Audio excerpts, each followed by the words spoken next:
Hello पिला माने आपण माननकु स्वागत आम चैनल सीएचएससी सुपरनोट को। तो पिले आज आम पढ़िया plus two second year sociology बा समाज विज्ञान रो द्वितीय अध्याय यूनिट 2 रो पिले टॉपिक रहिबो जाति और श्रेणी मध्य रे पार्थक्य difference between caste and class. तो पिले देरी न करी के चलंतु आज रो क्लास टिकु आरंभ करिनाबा। पिले जाति और श्रेणी मध्य रे कोन रहिछि ना पार्थक्य रहिछि।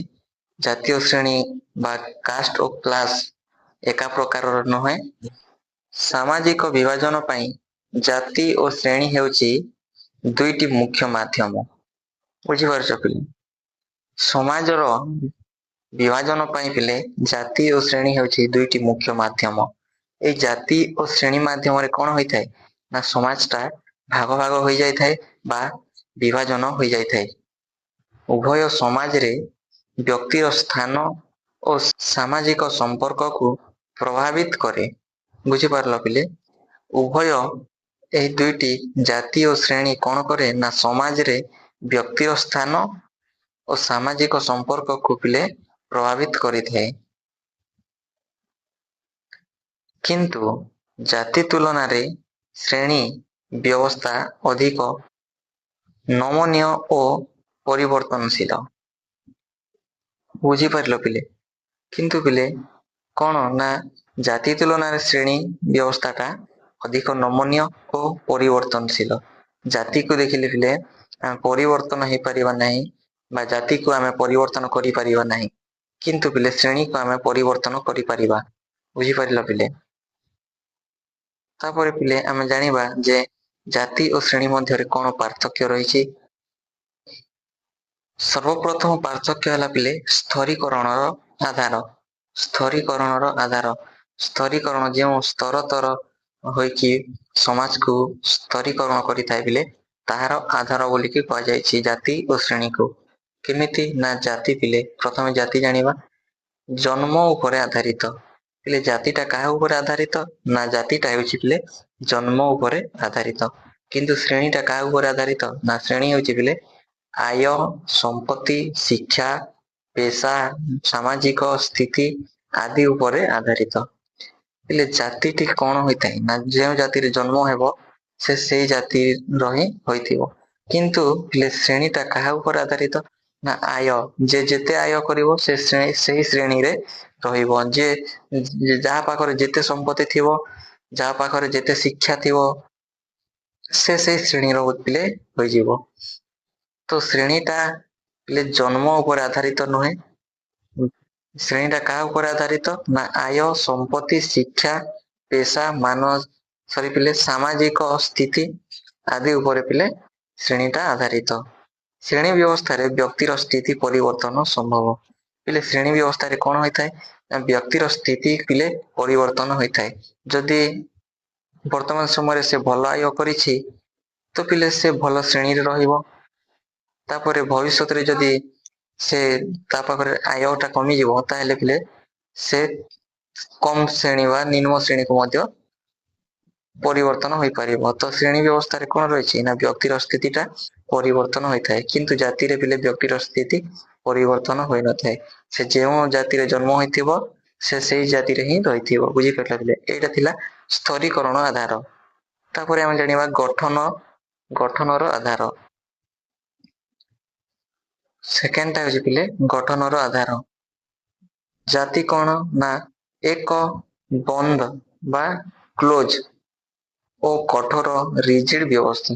पिले जाति हेउटी पिले गोटे बंद व्यवस्था बा क्लोज व्यवस्था एवं कठोर बा रिजिड व्यवस्था पिले। श्रेणी एक खोला बा ओपन व्यवस्था किंतु श्रेणी हेउटी पिले गोटे खोला बा ओपन व्यवस्था। केमिति ना श्रेणी रे जने व्यक्ति निजर स्थिति को बदलाई मध्य पारे। श्रेणी केमिति खोला व्यवस्था है ना पिले श्रेणी कोन हेउछि ना जने व्यक्ति निजर स्थिति को बदलाई पारुछि। जने व्यक्ति तार स्थिति को पिले वर्तमान जो स्थिति रे अछि ताकू भविष्यत रे से बदलाई मध्य पारिबो। तेणु श्रेणी हेउछि पिले खोला व्यवस्था। जाति काहे कि बंद व्यवस्था ना जाति रे पिले से ଅନ୍ୟ ଜାତିକୁ ସେ ପରିବର୍ତ୍ତନ ହୋଇପାରିବ ନାହିଁ। ସେ ଯେଉଁ ଜାତିରେ ଜନ୍ମ ହେଇଛି ସେ ଜାତିରେ ହିଁ ରହିବ। ତେଣୁ ପିଲେ ଜାତିଟା ଗୋଟିଏ ଏକ ବନ୍ଦ ବ୍ୟବସ୍ଥା ବା କଠୋର ବ୍ୟବସ୍ଥା, କିନ୍ତୁ ଶ୍ରେଣୀଟା ହେଉଛି ଏକ ଖୋଲା ବ୍ୟବସ୍ଥା। ବୁଝିପାରିଲ ପିଲେ? ତାପରେ 3 ନମ୍ବର ହେଲା ପିଲେ ପେଶା ଚୟନରେ ପାର୍ଥକ୍ୟ। ପେଶା ଚୟନ, ପେଶା ଅର୍ଥାତ୍ ପିଲେ ବୁଝିପାରୁଛ ତ ଜାତିରେ କଣ ହେଉଛି ନା ଏହି ବ୍ୟବସ୍ଥାରେ ପାରମ୍ପରିକ ଭାବରେ ପେଶା ଜାତି ସହିତ ଜଡ଼ିତ ଥିଲା। ପିଲେ ଏ ବ୍ୟବସ୍ଥାରେ କଣ ହେଉଥିଲା ନା ଜାତି ବ୍ୟବସ୍ଥାରେ ପାରମ୍ପରିକ ଭାବରେ ପିଲେ ପେଶାଟା ଜାତି ସହିତ ଜଡ଼ିତ ହେଉଥିଲା। ଯେମିତିକି ପିଲେ ଜାତି ହିସାବରେ ଯେମିତି ବ୍ୟକ୍ତିର ବୃତ୍ତି କଳ୍ପନା କରାଯାଉଥିଲା, ସେମିତି ପେଶା ମଧ୍ୟ ପିଲେ ଜାତି ସହିତ ଜଡ଼ିତ ଥିଲା। ତାପରେ ଶ୍ରେଣୀରେ କଣ ହେଉଛି ନା ଏହି ବ୍ୟବସ୍ଥାରେ ବ୍ୟକ୍ତି ନିଜ ଇଚ୍ଛା ଓ ଯୋଗ୍ୟତା ଅନୁସାରେ ପେଶା ବାଛିଥାଏ। ବୁଝିପାରିଲ ପିଲେ? ଏହି ବ୍ୟବସ୍ଥାରେ ଅର୍ଥାତ୍ ଶ୍ରେଣୀ ବ୍ୟବସ୍ଥାରେ ପିଲେ ବ୍ୟକ୍ତି ନିଜର ଇଚ୍ଛା ଓ ଯୋଗ୍ୟତା ଅନୁସାରେ ନିଜର ପେଶା ବାଛିଥାଏ। ଯେମିତି କଣ ନା ବ୍ୟକ୍ତି ନିଜର ଇଚ୍ଛା ଓ ଯୋଗ୍ୟତା ଅନୁସାରେ ନିଜେ ବୃତ୍ତି ବାଛିଥାଏ, ସେମିତି ପେଶା ମଧ୍ୟ ନିଜେ ବାଛିଥାଏ। ଏହା କେଉଁ ବ୍ୟବସ୍ଥାରେ ସମ୍ଭବ ନା ପିଲେ ଶ୍ରେଣୀ ବ୍ୟବସ୍ଥାରେ ସମ୍ଭବ, କିନ୍ତୁ ଜାତି ବ୍ୟବସ୍ଥାରେ ଏହା ସମ୍ଭବ ନୁହେଁ। ଜାତି ବ୍ୟବସ୍ଥାରେ କଣ ହେଉଛି ନା ପାରମ୍ପରିକ ଭାବରେ ପେଶାଟା ଜାତି ସହିତ ଜଡ଼ିତ ହୋଇ ରହୁଛି। ତାପରେ ବିବାହ ସମୟରେ ପାର୍ଥକ୍ୟ। ବିବାହ ସମୟରେ କଣ ପାର୍ଥକ୍ୟ ରହୁଛି ପିଲେ ନା ବିବାହ ସମୟରେ ପିଲେ ଜାତିରେ କଣ ରହୁଛି, ଏହି ବ୍ୟବସ୍ଥାରେ ଅନ୍ତର୍ବିବାହ ଉପରେ ଗୁରୁତ୍ୱ ଦିଆଯାଉଛି। ପିଲେ ଜାତି ବ୍ୟବସ୍ଥାରେ କଣ ହେଉଛି ନା ଅନ୍ତର୍ବିବାହ ଏଣ୍ଡୋଗାମୀ ପିଲେ ଅନ୍ତର୍ବିବାହ ଉପରେ ଗୁରୁତ୍ୱ ଦିଆଯାଉଛି। କେମିତି ପିଲେ ଏଣ୍ଡୋଗାମୀଟା କଣ ନା ନିଜ ଜାତି ମଧ୍ୟରେ ବିବାହ କରିବାକୁ ପାରମ୍ପରିକ ଭାବରେ ପ୍ରୋତ୍ସାହନ ମିଳେ।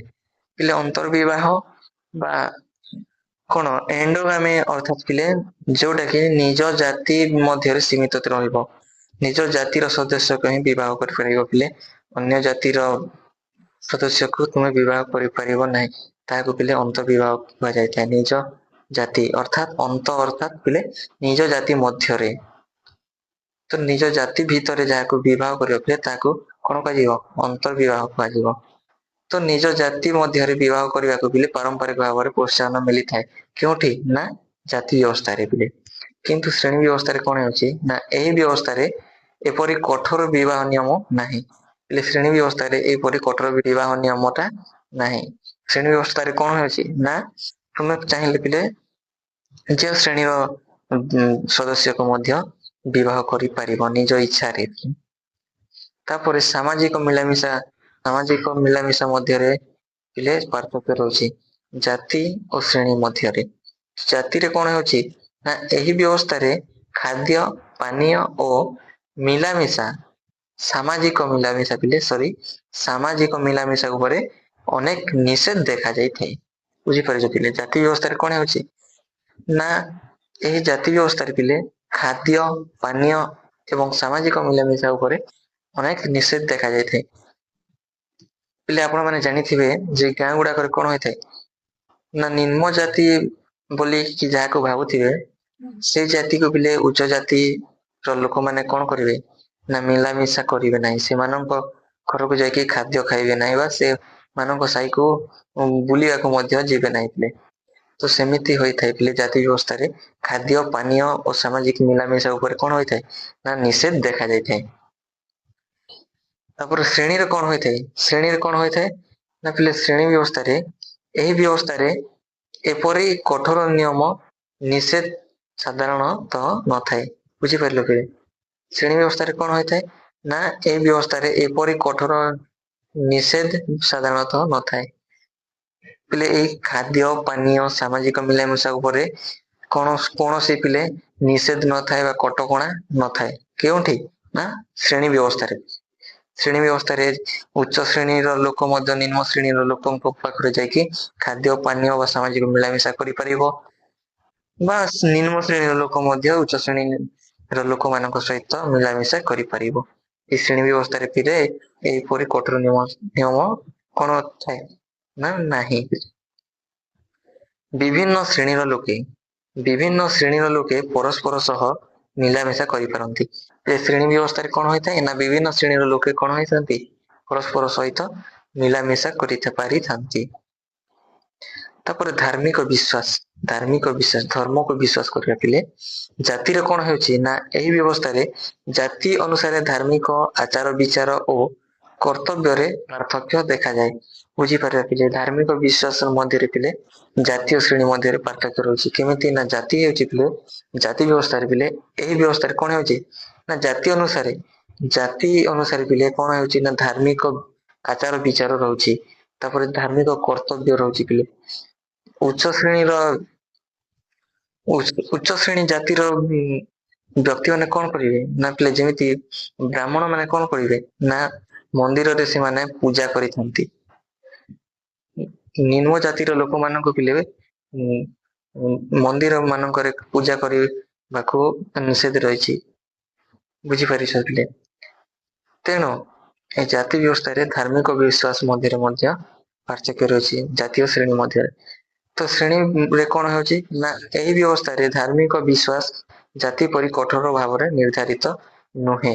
ବୁଝିପାରିଲେ ପିଲେ ଶ୍ରେଣୀରେ କଣ ହେଉଛି ନା ଯେଉଁ ଶ୍ରେଣୀର ଲୋକ ହେଇଥିଲେ ମଧ୍ୟ ସେ ସମସ୍ତଙ୍କ ପାଇଁ ସମାନ ସମାନ ଭାବରେ ନିୟମ ରହିଥାଏ। ଏହି ଶ୍ରେଣୀ ବ୍ୟବସ୍ଥାରେ ପିଲେ ଧାର୍ମିକ ବିଶ୍ୱାସ ପରି କଣ ନା ଧାର୍ମିକ ବିଶ୍ୱାସରେ ପିଲେ ଜାତି ପରି କଠୋର ଭାବରେ ନିୟମଟା ନିର୍ଦ୍ଧାରିତ ନୁହେଁ। ବୁଝିପାରିଲେ ପିଲେ ତ ଏଇଟା ଥିଲା ପିଲେ ଆପଣ ମାନଙ୍କର କଣ ନା ଜାତି ଓ ଶ୍ରେଣୀ ବା କାଷ୍ଟ ଓ କ୍ଲାସ ମଧ୍ୟରେ ଡିଫରେନ୍ସ ଟା ବା ପାର୍ଥକ୍ୟ। ବୁଝିପାରିଲ ପିଲେ ତ ରହୁଛି ଜୟ ଜଗନ୍ନାଥ ବନ୍ଦେ ଉତ୍କଳ ଜନନୀ।